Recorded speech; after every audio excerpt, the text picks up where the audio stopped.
Assalamualaikum warahmatullahi wabarakatuh. Salam sejahtera bagi kita semua. Perkenalkan, saya Muhammad Armin Syifa Sutarjo, SSM Ikom dari Program Studi S1 Hubungan Masyarakat, Fakultas Komunikasi dan Ilmu Sosial, Universitas Telkom. Berikut ini, saya akan menjelaskan mata kuliah yang saya ampu sebagai salah satu dokumen pernyataan diri dosen dalam unjuk kerja Tridharma Perguruan Tinggi.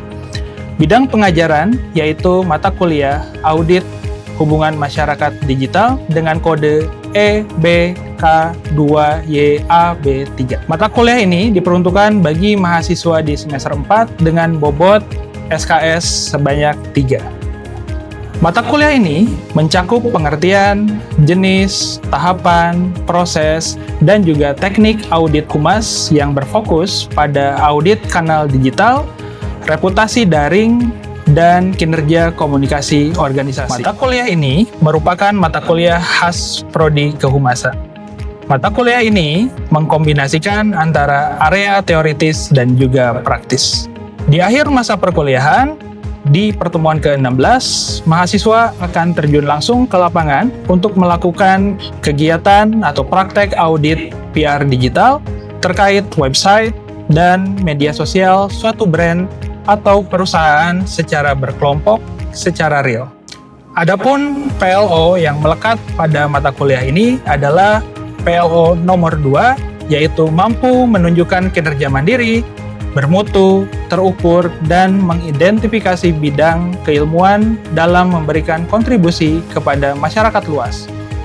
PLO ketiga, yaitu kemampuan menguraikan dan mengembangkan komunikasi dalam membentuk reputasi organisasi berbasis teknologi digital. Selanjutnya, PLO yang kelima, yaitu kemampuan untuk menghubungkan pemikiran analitis, kritis, sistematis, inovatif, kolaboratif, dan berani menghadapi resiko dalam teamwork atau kerjasama tim untuk mencapai solusi. PLO terakhir, yaitu PLO ketujuh, yaitu kemampuan merancang karya yang inovatif dan bertanggung jawab dalam pengelolaan hubungan masyarakat digital. Adapun CLO tersendiri dalam mata kuliah ini yaitu CLO yang kelima, mampu mendiskusikan fenomena komunikasi dan sosial terkini. CLO 10 mampu menjelaskan komunikasi kehumasan digital. CLO 19 mampu membuat skema pelaksanaan konsep humas digital. Dan yang terakhir, CLO 26 mampu merangkai karya humas digital.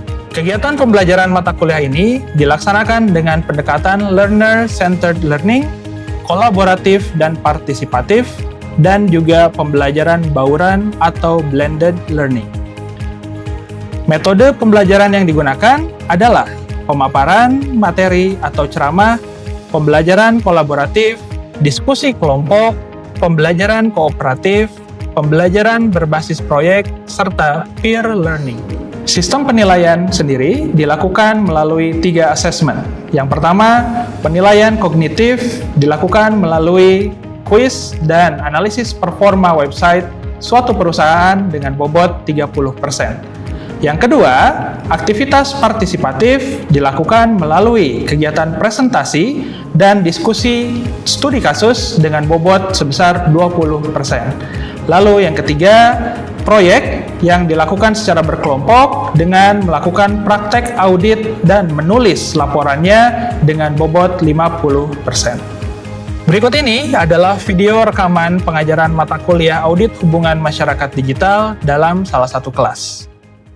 Oke, Assalamualaikum warahmatullahi wabarakatuh. Waalaikumsalam warahmatullahi wabarakatuh. Oke, apa kabar semuanya, teman-teman?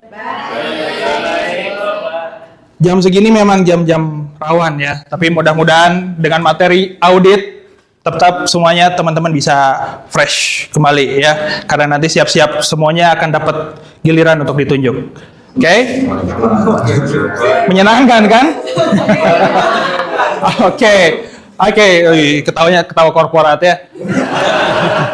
Oke, teman-teman. Di materi sebelumnya, ya di mata kuliah Audit Humas Digital ini, sebelumnya kita sudah bahas dari mulai definisi, kemudian ruang lingkup, apalagi urgensi atau pentingnya audit humas digital. Kita elicit dulu sebelum kita masuk ke study case di pertemuan kali ini.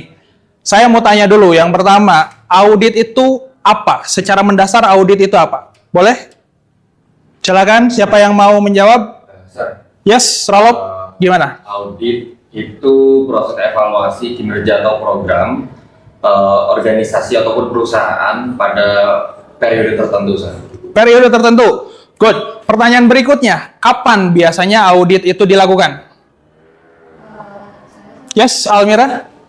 Audit itu bisa dilakukan bisa per tahun atau 6 bulan sekali atau setiap ada program yang baru selesai dilaksanakan. Oke, very good. Audit itu bisa dilakukan secara annual atau secara setahun sekali, atau kemudian bisa kapan saja saat ada krisis, atau juga ketika ada susunan atau struktur di dalam organisasi yang kemudian berubah. Jadi audit itu sebetulnya bisa dilakukan kapan saja. Oke. Berikutnya, kenapa audit, khususnya audit komunikasi atau audit humas itu perlu dilakukan? Sebelah sini mungkin belum. Yes, Disa? Untuk mengevaluasi kinerja dan program yang telah dilakukan oleh perusahaan. Oke, good. Karena program itu biasanya ada masa waktunya. Jadi program itu tidak melulu berlaku untuk selamanya. Ada program yang kemudian annual, harus dievaluasi, lalu dilihat hasilnya seperti apa. Apakah program itu perlu dilanjutkan, atau diberhentikan, atau kemudian ada yang harus ditambahkan atau dikurangi. Oke, good. Thank you, teman-teman. Di pertemuan kali ini, kita akan masuk ke dalam pembahasan case study atau studi kasus terkait apa yang pernah terjadi dalam konteks komunikasi perusahaan di media digital. Teman-teman, kita lihat di sini. An in-depth audit of how a major Indonesian brand failed to understand digital culture and user-generated content ecosystem. Kita akan ngomongin sebuah case study di mana sebuah brand besar mengalami kegagalan untuk memahami ekosistem digital. Brandnya ada yang tahu apa? Tebak aja, tebak apa? Eiger mungkin. Eiger. Kenapa Eiger?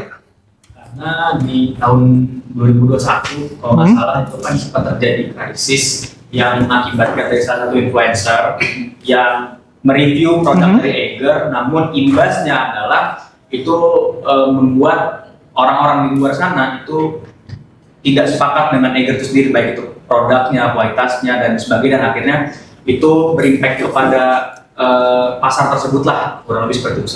Good, tepat sekali.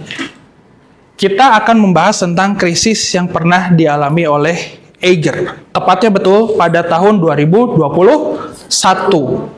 Pada tahun 2021, ada seorang konten kreator yang kemudian mereview barang dari Eiger. Itu tuh dia tidak di-endorse, tapi dia membeli secara sukarela, kemudian mereview, kemudian menguploadnya ke YouTube pribadinya dia. Ya, tapi memang mungkin disayangkan saat itu secara quality, secara visualnya, secara tampilannya, karena mungkin device-nya seadanya. Jadi gambarnya itu kurang HD. Sehingga mungkin gambar yang direviewnya seakan-akan tidak maksimal, tidak perform, yang secara quality-nya sebetulnya bagus, tapi tampilan di kamera mungkin terlihatnya tidak keren, gitu ya. Apa yang terjadi? Ketika video itu naik, ternyata justru malah mendapatkan respons atau feedback dari Eiger yang tidak disangka-sangka. Eiger kemudian mengirimkan teguran tertulis berupa somasi. Kenapa harus disomasi? Karena dia menganggap dengan kualitas rendah dari video tersebut berpengaruh terhadap tampilan, dan mereka menganggap akan mempengaruhi persepsi masyarakat terhadap barang yang sedang direview itu. You know, di dunia digital seperti sekarang, the power of netizen. Kan jari-jarinya itu ya terampil ya. Jari-jari netizen itu kan terampil ya. Ketika ada sesuatu yang tidak sesuai, betul, ada sesuatu yang tidak sesuai dengan hatinya, itu mulai itu ya melancarkan cyber attack gitu ya. kemudian menjadi viral, kemudian orang-orang merasa tidak setuju, itu kan tidak di-endorse, itu adalah review jujur, itu adalah review yang kemudian datang dari hatinya seseorang, dia pun toh tidak dibayar. Eiger kemudian mengeluarkan somasi, ya, kemudian ditampilkan juga di internet, yang itu kemudian bergulir, dan muncullah simpati, muncullah dukungan-dukungan support dari orang-orang kepada konten kreator tersebut. Ya, itu adalah salah satu gejala, bukan gejala ya, itu adalah salah satu case yang kemudian merupakan sebuah kegagalan bagaimana seseorang, gitu ya, bagaimana sebuah brand mengatasi krisis, mengatasi atau menghadapi sebuah krisis dengan mengeluarkan sebuah somasi. Dan padahal itu pun bukan sebuah krisis, karena itu adalah sesuatu yang secara sukarela. Beda lagi kalau misalkan, Rangga, saya endorse barang saya. Rangga, saya endorse, saya kasih sesuai rate card dirimu, tapi kemudian dirimu menjelek-jelekan. Nah, itu perlu. Bukan saya somasi lagi, gitu kan? Saya tuntut Anda, gitu kan? Enggak ya, tapi itu tidak bisa terjadi seperti itu seharusnya, gitu ya. Nah, ini penjelasan yang tadi ya, seorang YouTuber Mas Dian namanya. Ya, Mas Dian kemudian mendapatkan somasi, tapi mendapatkan dukungan yang luar biasa. Nah, kalau kita lihat dari kacamata audit komunikasi digital, ya, di dalam audit humas digital itu kita akan bedah nih kegagalan atau kesalahan yang terjadi itu apa di dalam konteks ini. Yang pertama, adanya mismatch tone of voice, di mana Eiger ini udah nggak musim lagi harusnya. Eiger ini menggunakan gaya bahasa legalistik dan kaku dan formal, gitu loh. Pakai somasi. Padahal tidak perlu seperti itu. Kalau sekarang kan zamannya lebih manusiawi ya, lebih pendekatannya lebih humanis, begitu. Oke, lalu yang kedua ada ketidakpahaman ekosistem digital. Eiger kan harusnya sudah bermain di media digital tuh sudah lama, harusnya sudah punya awareness yang tinggi bahwa ketika kita salah langkah, membuat sesuatu yang salah, di framing sama orang, persepsinya akan berbeda. Jangankan begitu ya, banyak sekali kan kasus ya. Kalau misalkan kita salah ngomong di media sosial, di konten kita, apa yang terjadi? Serang, clippers di mana-mana, ya kan? Potong, sebar. Kemudian itu tadi terjadi yang namanya cancel culture. Kalau udah terjadi cancel culture, apa yang terjadi? Video klarifikasi. Kalau udah terlalu gede, klarifikasinya nggak cukup di media sendiri itu. Biasanya dibantu sama Denny Sumargo biasanya. Ya kan? Atau Deddy Corbuzier, ya kan? Di close the door. Betul. Nah, itu dampak dari ketidakhati-hatian kita berbicara di media sosial. Namun, ya disayangkan, Eiger tidak memahami ekosistem digital itu. Mereka lupa bahwa konsumen itu adalah ambasador sukarela. Teman-teman, paham dengan istilah hidden gem ketika menemukan kafe estetik. Ya kan? Wah, hidden gem di Bojong Soang nih. Gitu kan? Apa? Secara jujur, teman-teman, apa yang teman-teman lakukan ketika menemukan hidden gem itu? Datengin. Udah didatengin? Video. Foto. Terus di-share.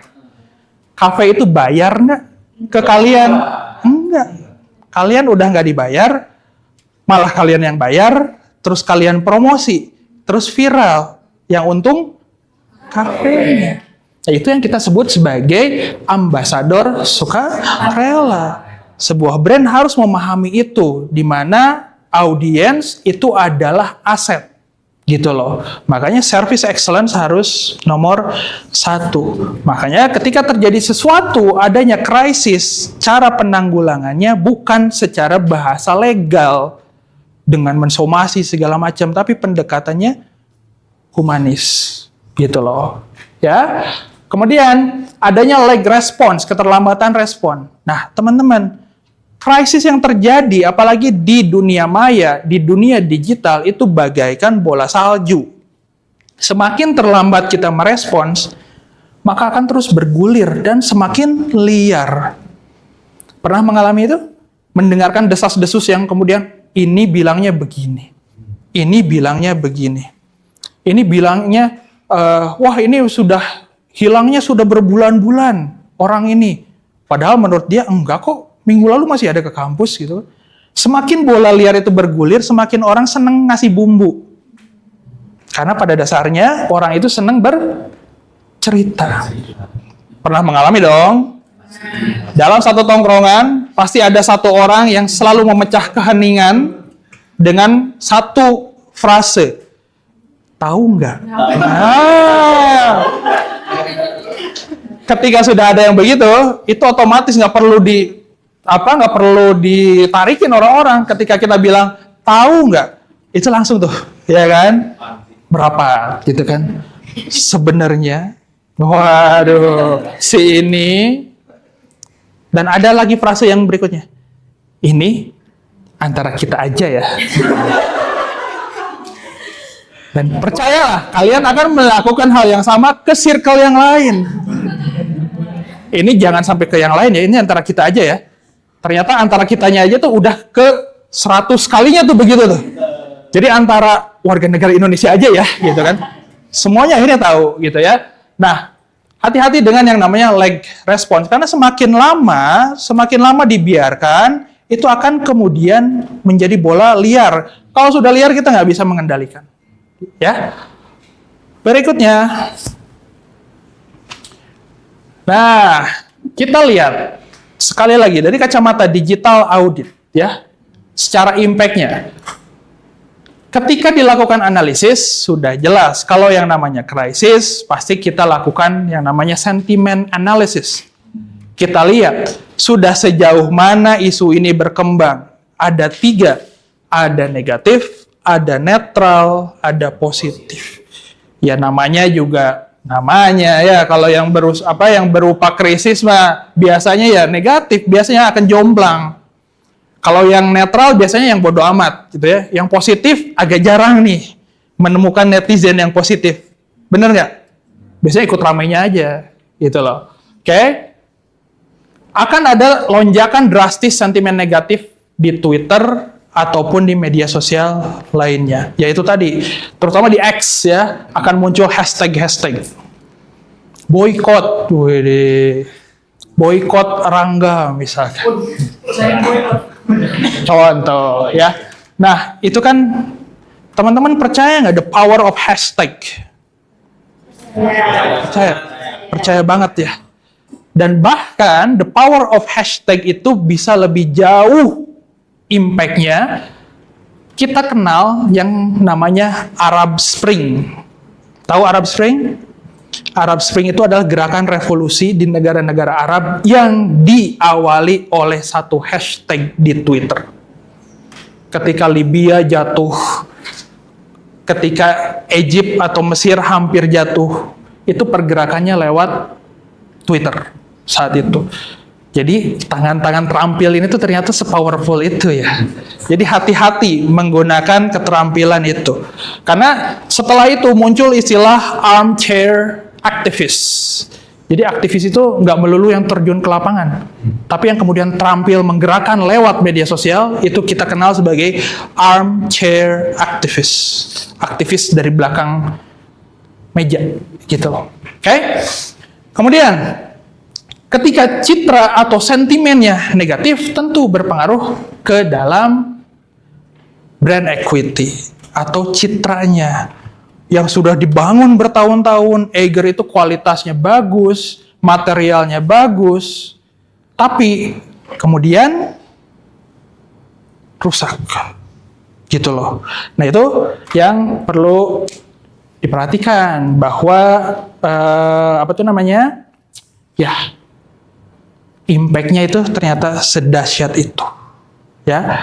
Meskipun pada akhirnya dapat ditanggulangi karena mereka mengirimkan satu spokesperson yaitu general manajernya GM-nya yang harus turun langsung karena bolanya sudah terlalu liar bergulir ya. Lalu dampak berikutnya apa? Dampak berikutnya adalah competitor hijacking yang sempat saya ceritakan. Satu blunder yang dilakukan oleh sebuah brand itu bisa menjadi bahan promosi gratis bagi kompetitor lainnya. Saat itu rame-rame tuh, banyak kemudian brand-brand serupa memanfaatkan ini. Akhirnya alih-alih kemudian melakukan somasi, tapi malah mereka membuat sayembara, mereka membuat campaign.